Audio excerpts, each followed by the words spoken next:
I am back, and I'm streaming on 3 platforms right now. It just happened. Um, Hell, you get cut off every now and then. It does happen. Technical difficulties, not on my end, but at somebody else's end. Um, on the connection. So I'm back, and we're talking about genies. Genies are very very cool, and we're talking about a specific type of genie called the Tao. I was saying the Tao, a genie, is powerful. He's very tough, powerful. He has innate spell casting. He does a lot of good stuff. Now, just remember, when you're using the Tao, be careful on your setting and how you place them. You know, you just don't have a very powerful creature like this in any scenario, because you know you have to be carefully placed. Underground catacomb, underground layer, you know, a pyramid, a sand dune underneath, you know, stuff like that. You could even find them in an abandoned building per se, and you can see this bottle, you know, a chalice. The genie could be anywhere. The Tao could be anywhere. Now, what can you do if you run into problems using this creature? Because you can. The strength of the creatures, it does innate spell casting. Beautiful. You can pass through walls. You can, by touch, know your tongue. Conjure elements, plane shift, phantasmal killer. His spell's very, very cool. Creature to have. And that, remember, I've said this before when I began the stream, but if I wasn't cut off, you would know about it, but I'm going to retell it. I'm going to tell you. The genie is popular through lore, books, and so forth. That being said, the genie also has the Efreeti, the Marid, Tao. Those are just part of who the genie has. Hey, Facebook, YouTube, we're back. Those are all part of the genie. Now, what is bad about the genie, or this Tao, this aspect of the genie? The strength I said before is strength and constitution. Everything else is decent. Having a 12 and 13 and +1 modifier is decent. It's not good. He'll pack a punch, but other than that, no. You could petrify him, right? No. Condition immunity. It's immune to petrification. He can see 120 feet. Passive perception, that's where he's weak in. The Tao is weak in perception. You can sneak up on him. Elemental wise,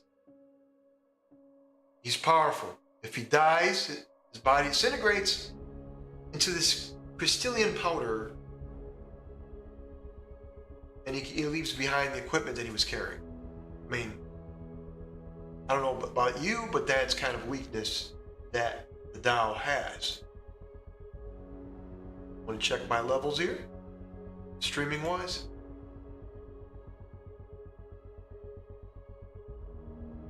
Okay, here we go. So, the strengths of the Tao is spell casting. Very, very cool spell casting. His attack is very powerful. He's a powerful character. Part of the aspect of the genie. I give this aspect a C+. And the reason being is because of his passive perception. Can't perceive, he can be snuck upon.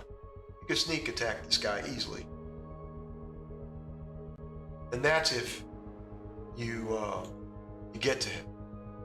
If you roll good, you'll get to him. But a passive perception 11, that kind of sucks. All right, we're gonna move on. What's the next one? Okay.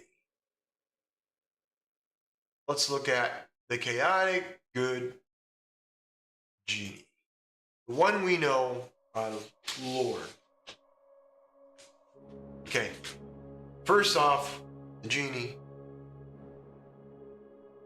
his main ability is strength and constitution, just like the Tao. But unlike the Tao, he has charisma, which is a 20. It's very, very cool. He's better than the Tao when it comes to charisma, constitution, and strength. His natural armor is 17 and his hit points is 161. Now, his passive perception is 13, much better than the other. His challenge rating is 11, 7,200 XPs. Again, when this genie dies, he leaves his equipment. Those of you who don't know that. Okay. Now, he detects evil at will, detect magic, that's really cool stuff. 3 a day, create food, water. He does all that stuff. He could also touch you and he'll know the language, just like the other guy. Once a day, he conjures elemental. Creation, gaseous form, visibility, plane shift, major image. So, what can he do for you in your campaigns? Easy. The setting is number one. Like I said with the Tao, it's the setting. You can't put him anywhere. You have to make sure that you place him accordingly.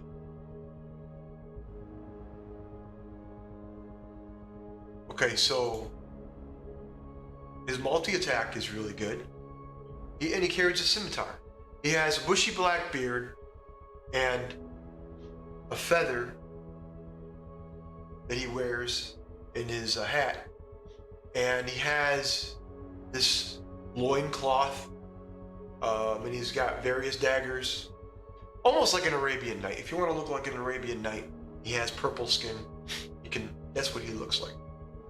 And you see the genie, the bottle, and you see the smoke, and you see this genie appearing. And he's very cool looking. It all depends on what you guys like. Hey, what's up? Facebook, YouTube, Twitch. Okay, so he looks very cool. And those are the things you have to look at. Appearances can be anything. The genie could be any way you want to look like. He can look like an old man, a woman. He could be a cat. He could be any form is perfect for your campaigns, because that's what it is. It's your table, your story, and your campaign. So when you use a genie, remember the 3 wishes thing. That's very important, because you can't just give a wish, the next one, and the next one. No, it's once a year. That's a big deal for these guys. Now, create whirlwind. Very cool. It's a magical form of air, and it's 120 feet of it, and it lasts as long as the genie maintains. That's a very powerful ability. Now, you could be restrained. I mean, again, it all depends on how you use this genie. But he's chaotic good. This guy's a good guy. The Tao was not. So, if you piss him off, or her, you're going to have a big issue. Because this guy is going to put a lot of hurt into you. Now, genies are not simple. And I'm giving this guy an A-. I'm giving this guy an A- out of the hour. Remember, there are 4 aspects of the genie. Let's go over them again. There's the genie. There's the Efreeti, Marit, and the Tao.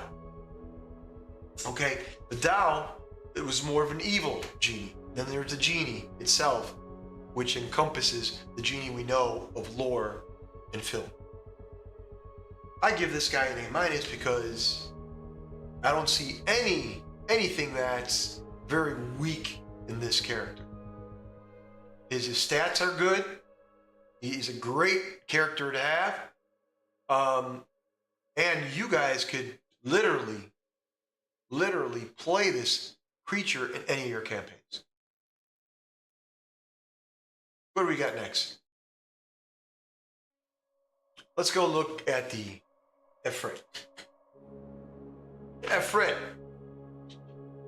This guy's a hulking elemental. All right, he's huge. Kind of looks like Darth Maul, has the horns protruding in his forehead. Very strong. He has this gnarly weapon, a scimitar in his hand. You know, this huge belt, a cloth that holds his garbs up. You know, very cool. His wrist and his ankles have these golden bands. Very cool looking. Gold earrings. Very, very, very just strong looking. And he's lawful evil. What does that mean for you? Lawful evil. Well, it can mean a lot. It can mean that, hey, this character can pack a punch because he might pack a punch. And out of all the aspects of the genie, I give this one the best. I give this guy an A+, because he's extremely powerful. Look, his strength, his constitution, very cool. His natural armor, his armor class is 17. Not a big deal. But if you're fighting him, if you're rolling bad, it will be a big deal. His health, HP, is 200. That is huge. His speed is 40, and his flight, he flies 60 feet. If this genie, or this aspect of the genie, the Efreeti, comes out, he's gonna pack a punch. He's gonna deal some heavy damage in your campaign. And if they pick the wrong guy, you're pretty much done.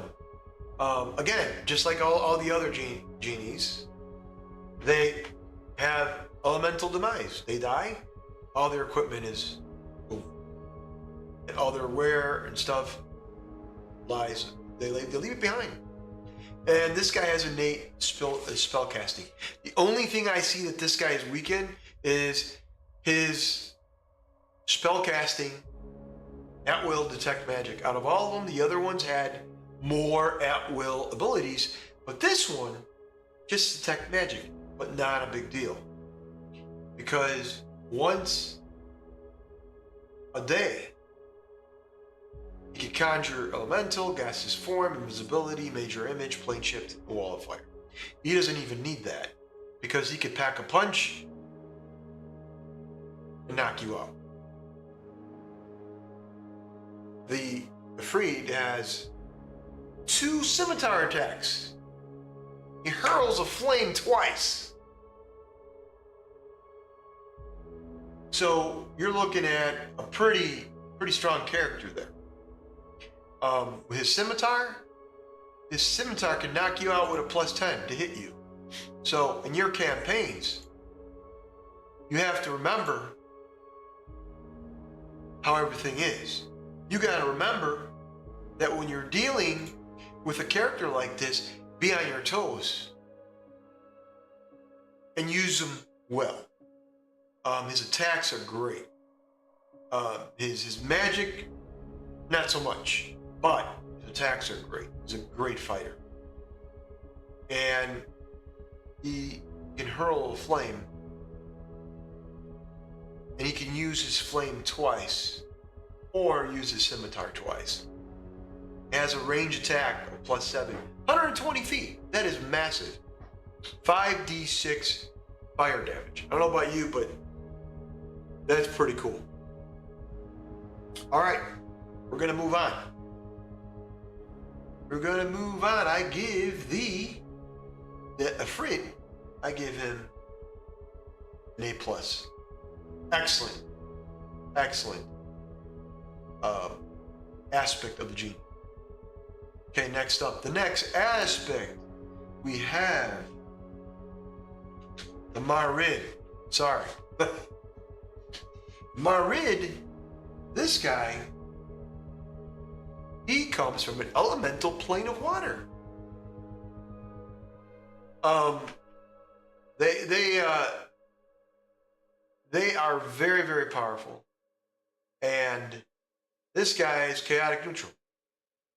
For those of you who don't know what the Marid is, the Marid genies are mostly in water, and the guy looks like a big fish. His head is a fish, his body is humanoid, but he's got, fins and so forth. Actually, his body is made out of mist or gaseous form, and the upper torso is fish-like. You remember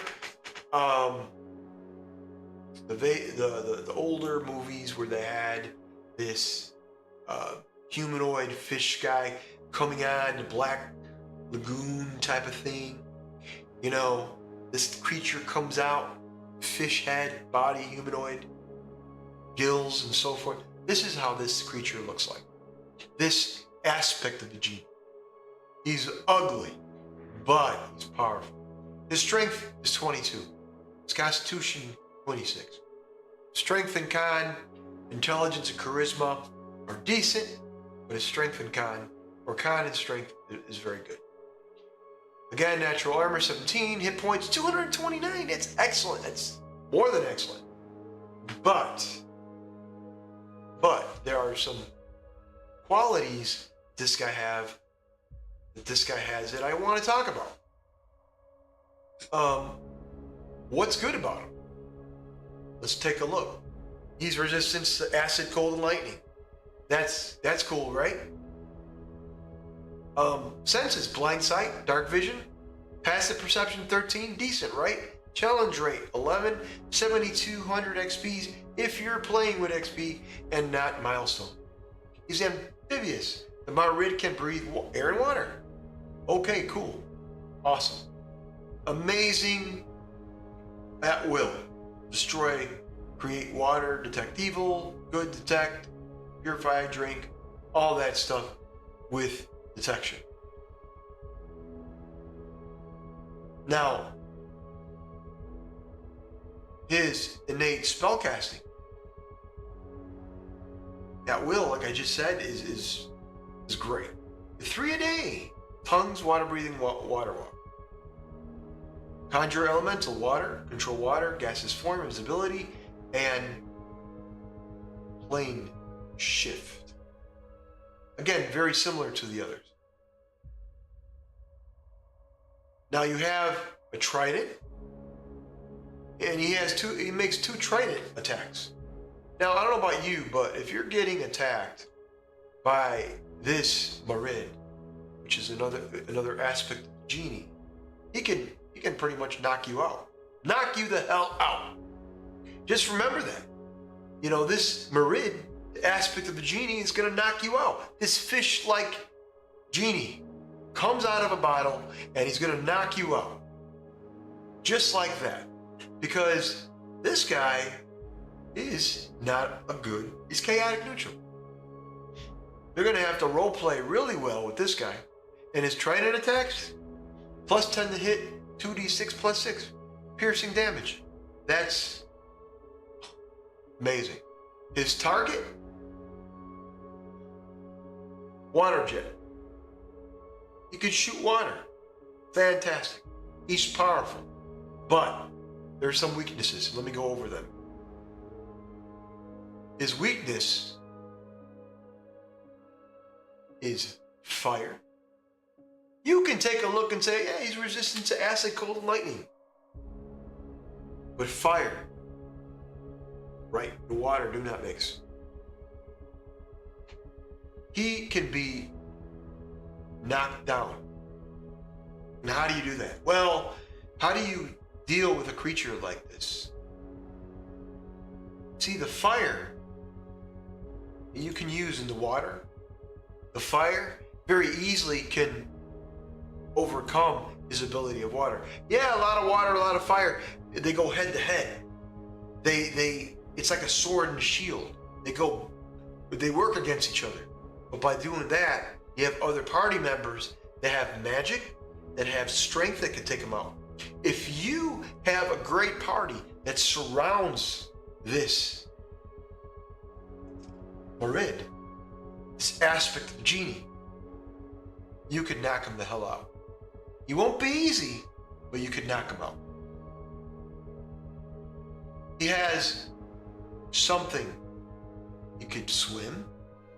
And what makes this Marid advantageous, what makes him, he has an advantage over a party is the water. Is he's in water. Take him out of the water, out of his territory, you can bring him down. It won't be easy, but you can do it. Now, I urge DMs, I urge you to use this type of genies, because genies are cool. We went over a couple of them. The Tao and the normal genie that we all know, and another aspect, which is the Efreeti, and then the Marid, which we're going over now. Unfortunately, I want to give this guy a C+, the Marid. He is super powerful, but he's all water-based.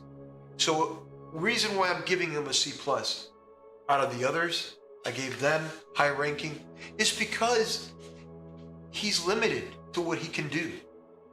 He's all water-based.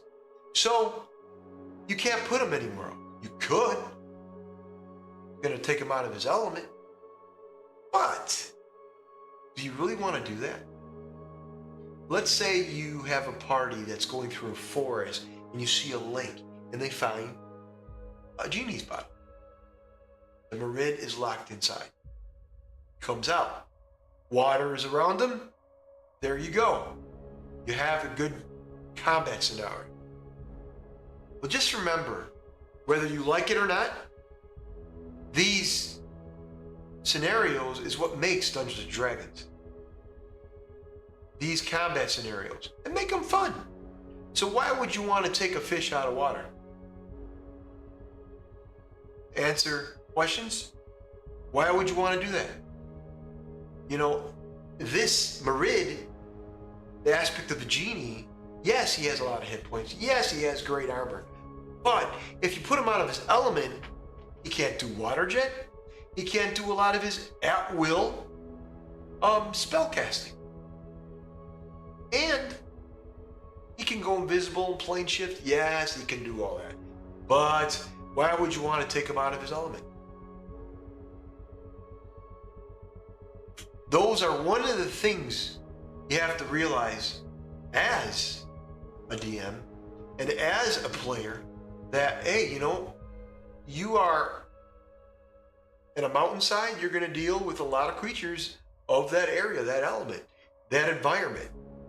You know, you're not going to have a fish outside that environment.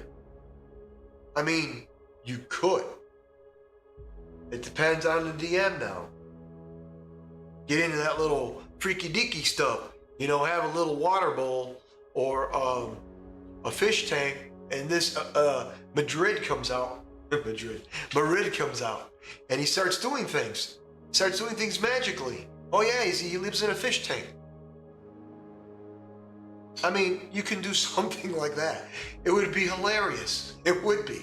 But all jokes aside, you know, just remember the creatures that you use in the game are, number one, are environment-wise. If you're going to use a werewolf, if you're going to use vampire, if you're going to use a genie, you see this mysterious bottle that rolls up to you. You open it up. You're in a catacomb somewhere in the Underdark. You open it up, a genie pops out. Cool, right? Are you going to go into a building and you find a genie bottle? Maybe. Cool. But this Marid, this aspect of the genie, is water-based. So try to keep it there. That's all I'm saying. Keep them there because it's cool. Anyways, That's all I got for you for Creatures of the Realm, episode 36. So sorry about the technical issues. I had to re-record, but you know what? It happens. Give us a like, subscribe, and join us next Saturday, 8 p.m. Central, for episode 3 of The Light. I will see you then.